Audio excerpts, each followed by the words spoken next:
जय हिंद दोस्तों, the Chronicle post में आपका स्वागत है। दोस्तों, आज भारत ने चीन और चीन के जासूसों का जो इलाज किया है उसे चीन चाहकर भी भूल नहीं पाएगा। भारत की बढ़ती ताकत देख चीन बौखलाया हुआ है और अक्सर भारत की जासूसी करता रहता है। तो चलिए दोस्तों, जानते हैं कि क्या है पूरा मामला। जैसा कि आप सभी जानते हैं कि नो टाइम वार्निंग किसी देश के द्वारा तब जारी की जाती है जब एयर स्पेस में किसी मिसाइल को टेस्ट किया जाना होता है, और भारत की तरफ से इस महीने की 16-17 तारीख के लिए नो टाइम वार्निंग जारी की गई थी, लेकिन जिसे पोस्टपोन करके जुलाई 20 से 24 कर दिया गया है। और खबरों की माने तो ऐसा चीन की वजह से किया गया है। दरअसल पिछले 4 सालों में आपने ये खबरें खूब सुनी होंगी कि चीन के जासूसी जहाज, जिन्हें चीन रिसर्च शिप कहता है, अक्सर हिंद महासागर में चक्कर लगाते रहते हैं। चीन अपने इन रिसर्च शिप को कभी श्रीलंका भेजता है तो कभी मालदीव्स। और आपको जानकर हैरानी होगी कि चीन की ये शिप हिंद महासागर में तभी भेजे जाते हैं जब भारत कोई मिसाइल टेस्ट करने वाला होता है।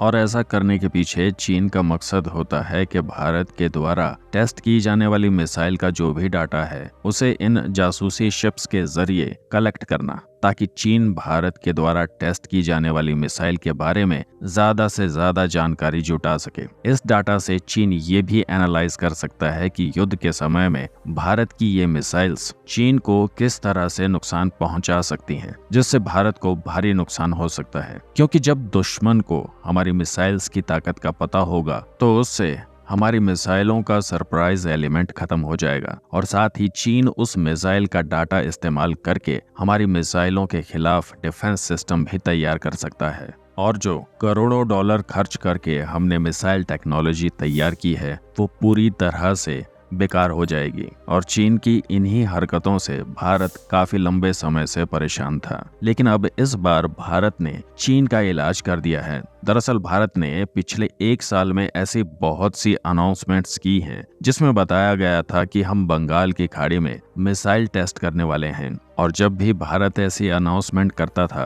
तो चीन के रिसर्च शिप हिंद महासागर में पहुंच जाया करते थे, और भारत हर बार मिसाइल टेस्ट कैंसिल कर दिया करता था। और इस वर्ष में तो भारत ने अपने कई मिसाइल टेस्ट कैंसिल किए हैं, जिससे चीन को भारी नुकसान उठाना पड़ा है। क्योंकि एक रिसर्च शिप को चीन से हिंद महासागर तक लाने के लिए करोड़ों रुपए खर्च होते हैं, और अब इस बात से चीन परेशान हो चुका है। श्रीलंका और मालदीव्स में चीन के जो भी रिसर्च शिप थे उन्हें चीन के द्वारा वापस बुला लिया गया है, और चीन के स्पाई शिप्स वापस जाते ही भारत ने फिर से मिसाइल टेस्ट की अनाउंसमेंट कर दी है। क्योंकि जब तक चीन के स्पाई शिप्स वापस हिंद महासागर में पहुंचेंगे तब तक भारत अपने मिसाइल का टेस्ट कर चुका होगा। और इस नो टाइम वार्निंग में बंगाल की खाड़ी के अप्रोक्सीमेटली 940 किलोमीटर के लिए नो फ्लाइंग जोन की वार्निंग जारी की गई है। देखिए, वैसे तो जब भी कोई मिसाइल टेस्ट किया जाता है तो टेस्ट करने से पहले कभी भी मिसाइल के नाम को डिस्क्लोज नहीं किया जाता,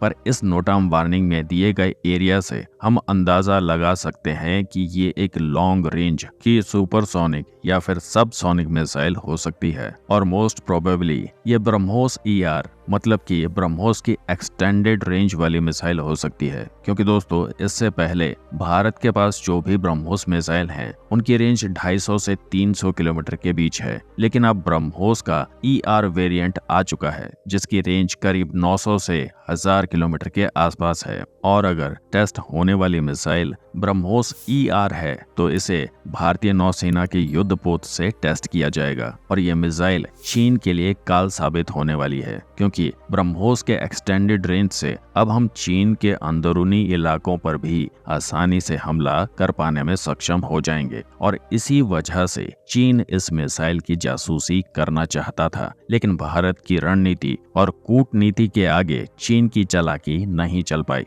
तो दोस्तों, इस अपडेट को लेकर आपके क्या विचार हैं, कमेंट्स में जरूर बताइएगा।